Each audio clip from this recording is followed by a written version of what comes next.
Les amis, je suis avec Jean Ferréol et Jean Ferréol est très intéressant. Il a fait le choix de faire Santiago, Saint-Jacques, sans argent, en marchant certes, mais sans argent. C'est ça. Pourquoi tu as fait ce choix-là? Pour moi c'était le croisement de deux choses, c'est-à-dire que d'une part c'était un rêve de gosse de faire Compostelle. Tu vois, j'ai toujours rêvé, étant gamin, en même temps le défi physique, puis le défi missionnaire d'aller à l'autre bout du monde, tout ça. Et puis en même temps de le faire chrétiennement, quoi. De ne pas le faire comme quelqu'un qui se recherche, mais de le faire vraiment comme quelqu'un qui s'abandonne. Voilà, qui ne prend pas d'affaires de rechange, qui prend un sac avec vraiment le strict minimum si il y a un problème. Donc pas d'argent, pas d'affaires de rechange, des sandales. Et comment ça se passe en général du coup pour manger, pour dormir, pour vivre quoi? Au début c'était pas facile, il fallait toquer aux portes, demander de la bouffe aux gens, etc. Peu à peu, ça se déclic quoi. Il y a des pèlerins qui prennent pitié de moi, et puis je me dis c'est normal. Moi je croise d'autres pèlerins qui partagent leur bouffe, qui me partagent avec des céréales. C'est vrai. Donc, et puis voilà, ça fait taf, on est en salle, on a fait les 2 tiers du chemin depuis 5 ans. Puis j'ai quasiment toujours trouvé à manger, toujours trouvé à dormir. Ça t'est arrivé de dormir, tu me disais 2-3 fois dehors Ouais, alors c'est pas toujours une victoire. Tu sais pas où tu vas dormir, tu sais pas où tu vas manger, des fois tu trouves pas, donc tu prends dans les provisions que tu as fait, parce qu'il y en a un qui t'a filé un paquet de biscuits, un bout de jambon et 2 bouts de pain de mie, et puis tu vas un peu plus loin, en dehors de la ville, et tu dors dehors quand ça arrive. Est-ce que tu trouves que les gens sont généreux, altruistes globalement? Genre, est-ce que c'est plutôt une bonne surprise ou une mauvaise surprise du côté de ce que les gens peuvent te proposer ou t'offrir? Alors, je dirais au niveau des Espagnols avec le Covid, plutôt une mauvaise surprise. Je pensais vraiment que beaucoup de gens allaient ouvrir ses portes. Mais après, bonne surprise au niveau des prêtres locaux. Il y a pas mal de prêtres qui m'ont hébergé ou qui m'ont payé une albergue à défaut de pouvoir m'héberger. Et puis les pèlerins, bonne surprise aussi. Il y a des pèlerins qui m'ont donné de l'argent, comme je disais. Donc t'es plutôt agréablement surpris. Genre tu pensais que t'allais plus en chier ou pas? Ouais, je pensais vraiment que j'allais en galérer. Ouais. J'avais des potes qui m'avaient prévenu, qui m'avaient dit c'est galère, c'est un peu le business de l'albergue et tout. Ouais. Je pensais galérer, effectivement j'ai galéré au début, mais peu à peu ça s'est éclipsé. Et puis maintenant je suis confiant sur le web. Okay. Pas facile, mais maintenant plutôt une bonne surprise. Ok. Et rappelons que Jean Ferréol, du coup tu es séminariste. Ouais. Est-ce que tu peux juste expliquer en quoi consiste le fait d'être séminariste? Alors un séminariste, pour être simple, c'est quelqu'un qui croit en Dieu et qui croit que Dieu l'a appelé à devenir prêtre. Et donc du coup il va dans ce qu'on appelle un séminaire, qui est une espèce de grosse école, une grosse abbaye. On vit dedans, on prie dedans, on a des cours dedans, on mange, on dort là. Et en fait on travaille cette relation à Dieu pour voir si effectivement on va ou pas devenir prêtre. Sachant que tu me disais en gros tu as 1 an entre guillemets de réflexion, de préparation. Voilà, tu as 1 an de préparation et après la formation en elle-même elle va durer 6 à 8 ans. Donc c'est quelque chose de très long mais en même temps de nécessaire pour devenir prêtre. Et tu faisais quoi? Moi je le sais, mais du coup tu faisais quoi avant et quel a été le déclic en mode Dieu m'appelle?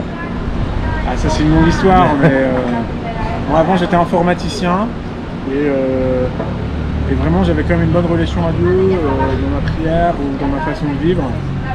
Et je pense que plusieurs fois ça m'est arrivé de me sentir appelé, mais je n'osais pas trop, etc. Et puis un jour quand même je me suis vraiment posé la question honnêtement, est-ce que ce serait pas ça ou pas? Donc, je me suis fait accompagner par un prêtre pendant plusieurs années, etc. Régulièrement j'allais le voir, je faisais un point avec lui. Et en fait, plus on creusait, plus il y avait quelque chose à voir. Ouais. Et donc du coup, j'ai pris la décision de rentrer l'année dernière. Et c'est une décision que je regrette pas. C'est pas une décision facile à prendre, mais c'est une décision que je regrette pas. Et ta famille a réagi comment quand tu as dit que tu souhaitais rentrer dans les ordres Alors c'est pas facile, mais la plupart s'y attendaient. Ok. La plupart s'y attendaient, donc c'est pas une grande surprise. Mais toujours est-il, c'est pas forcément facile pour eux de savoir ça. Ouais. Ok. Ça roule, merci. Mais de rien. Voilà, c'était Jean Ferréol. On marche à peu près au même rythme, donc c'est très cool. On se fait pas chier l'un l'autre, on va dire, en marchant. Et voilà, bisous les copains. Bon, faut pas que je vous dise, mais en fait, vous le voyez pas, mais il prend le bus et c'est moi qui fais les plans de coupe sur le chemin. Bon les amis, nous avons quitté Vega des Valcarce. Et c'est un paysage de montagne que nous avons là. Vous voyez, c'est très très beau. Nous, on vient de là-bas. Tac, tac, tac, tac, tac, tac, tac. Il y a des vaches au loin. Et voilà, l'idée c'était de faire une 40aine de kilomètres. L'objectif final ce serait d'aller dans une ville qui s'appelle Sanos ou Somos? Sanos. Et voilà, et tout se passe bien, il fait beau et il fait pas trop chaud.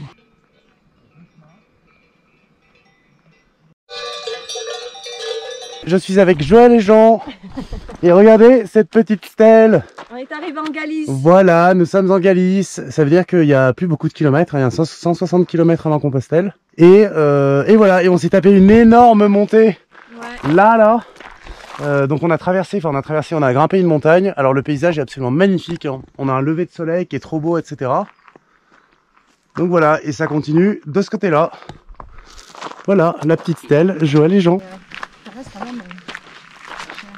il faut regarder les champs. Ouais, c'est comme... Elle a l'air particulièrement apaisée, cette dame. Nous sommes à Océbrero. Donc là, on est vraiment tout en haut de la montagne. Donc on vient tout juste de passer en Galice. Et vous voyez, c'est vraiment un très joli petit village de montagne, avec des jolis bâtiments, des jolies pierres. Et oui, là, concrètement, on va redescendre la montagne. Et après, bah, écoutez, on aura sans doute les forêts de Galice, les bois de Galice, beaucoup de verdure. Donc voilà, clairement, hein, on approche de la fin, là, les amis. Je pense que dans 4-5 jours, eh ben, on devrait être à Compostelle, hein, tout simplement. Regardez comme il est joli, ce petit village.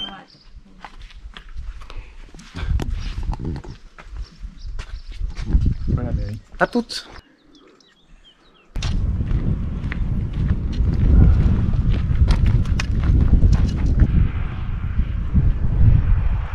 Je suis toujours avec Jean Ferréol qui est devant et regardez-moi cette vue, les amis. On est bien en Galice. On a basculé de l'autre côté de la montagne. Donc là, ça fait quand même 2, 3, peut-être 4 heures qu'on serpente à travers les montagnes. Vous voyez, c'est très très joli. Hein. Vraiment, les paysages sont magnifiques. Et voilà, on continue d'avancer. Moi, je commence un peu à souffrir du soleil. Il va falloir que je me remette de la crème solaire. Et voilà, et ça, c'est Jean Ferréol qui fait pipi.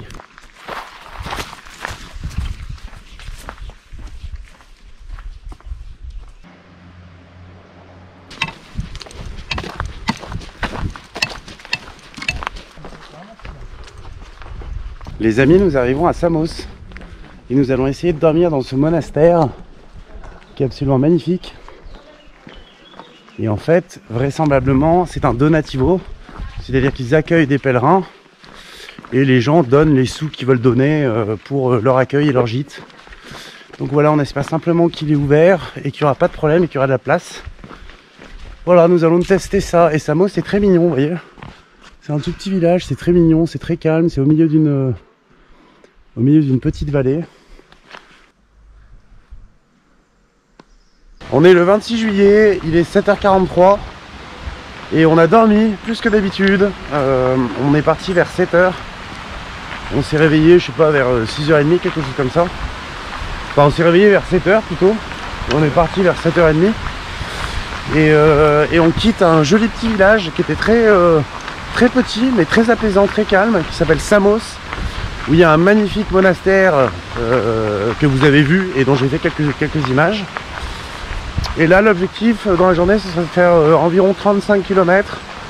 Dans un premier temps, de s'arrêter dans une assez grande ville qui s'appelle Sierra, qui est à 10 ou 15 km d'ici, et de poursuivre notre route jusqu'à Porto Marine.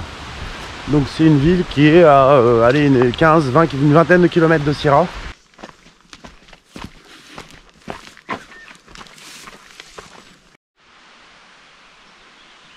Les amis, voilà comment on résout un problème de sac à la façon d'un séminariste. Tout d'abord, poser le sac par terre, caresser délicatement la coquille. Alors je tiens à préciser que voilà, ce sac-là, il a trouvé par terre, ce qui est un sac solide de course. Et vous voyez, ça lui fait un très joli nœud papillon.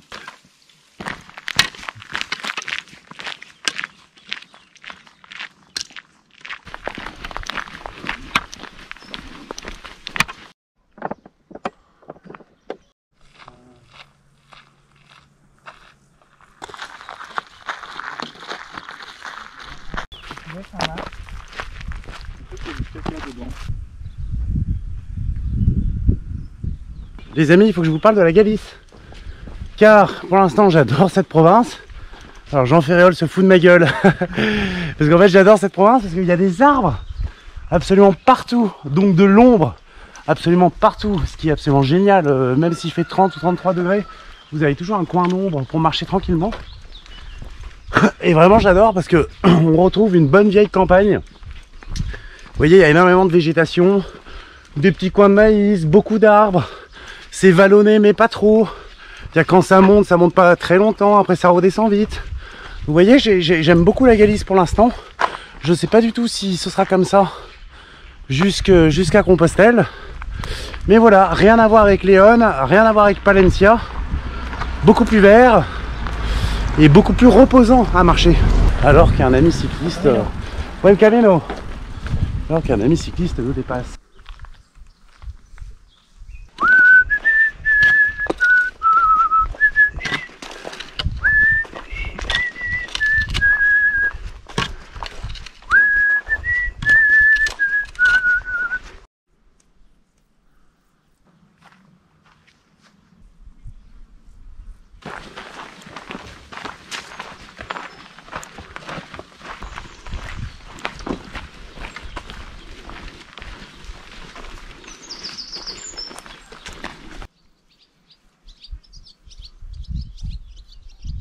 Je vous filme quand même la vue qu'on a, qui est absolument magnifique.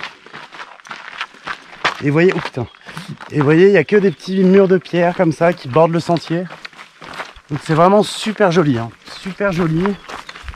Beaucoup d'ombre, beaucoup de petits patelins, vraiment 5 ou 6 maisons, tout en pierre. Beaucoup de paysans, beaucoup de vaches, beaucoup d'élevage. Donc c'est très sympa, c'est très joli. Et on se rapproche vraiment beaucoup de la borne, mais une borne importante, mais je ne voudrais pas laquelle, je vous le dirai tout à l'heure. Moment historique dans ce voyage, je suis devant une borne, une belle borne, et nous sommes précisément à 100 km de Santiago, donc au mètre près. Et alors on s'est bidonné comme des cons avec Jean Ferréol, parce qu'en gros on s'imaginait un truc incroyable pour les 100 km. Moi je voyais une petite statue avec une jolie pierre gravée, etc. Lui il voyait un espèce de temple, je sais pas quoi. Et en fait quand vous passez les 100 km, vous avez cette petite borne. Alors c'est très joli, hein. Je vous montre quand même ce qu'il y a autour. C'est absolument magnifique. Juste avant un petit patelin. Mais c'est vrai que vous n'avez pas de figure particulière ou de statue particulière. C'est assez simple. Donc voilà, mais on est content parce qu'on a bien marché. On est à 8 km du patelin qu'on cible, c'est Ponte Marine. Et normalement, on y sera d'ici 2 petites heures, peut-être 2-3 heures. Et on aura fait une bonne journée de marche. Et là, on s'était promis de bouffer et de s'arrêter à la borne des 100. Donc c'est exactement ce qu'on va faire. On va bouffer. Compostelle n'est pas loin. Et donc du coup, il va donner une chance. Les amis, nous sommes à Porto Marine. Regardez comme c'est joli.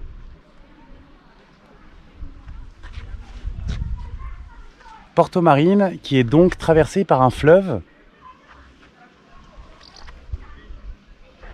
Franchement c'est canon. Et là c'est très sympa parce que je suis toujours avec Jean Ferréol, mais on a croisé 2 autres Français qui sont juste devant et avec qui on marche. Donc c'est trop cool. Là comme vous le voyez, eh bien il y a de l'eau, donc on va aller se baigner dans l'eau histoire de se rafraîchir un peu. Et après, bah, écoutez, je pense qu'on va tous aller dans une alberguée sauf Jean qui doit peut-être se démerder avec l'église pour avoir un endroit où dormir. Et je pense qu'après, ça va partir sur des grosses bières, hein, tout simplement. Et là, on est dégoûté parce qu'on voulait se foutre là. On voulait se foutre là pour se baigner.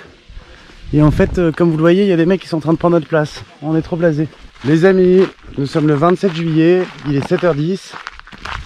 Nous sommes partis vers 6h30. De la petite ville de Porto Marin. Voilà, Porto Marin, merci. Je suis toujours avec Jean Ferréol qui est la mémoire du groupe. et voilà, et donc là l'idée ce serait de faire une petite quarantaine de kilomètres pour aller à Mélide, ce qui nous amènerait à une 50aine de kilomètres de Saint-Jacques de Compostelle.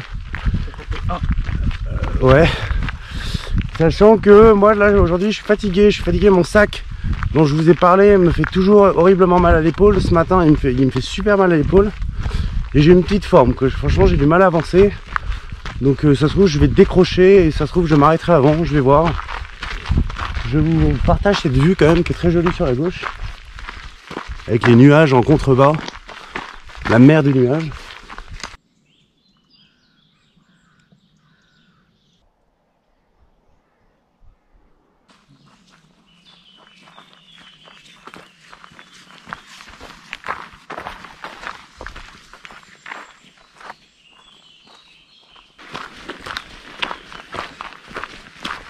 Le paysage est très très très joli.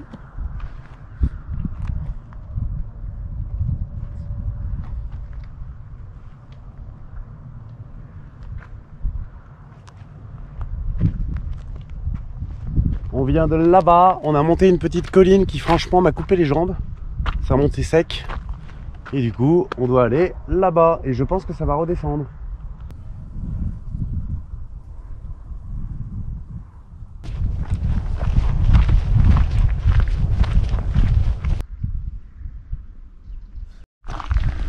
Ça va Martin? Ouais, ça va, tout va bien.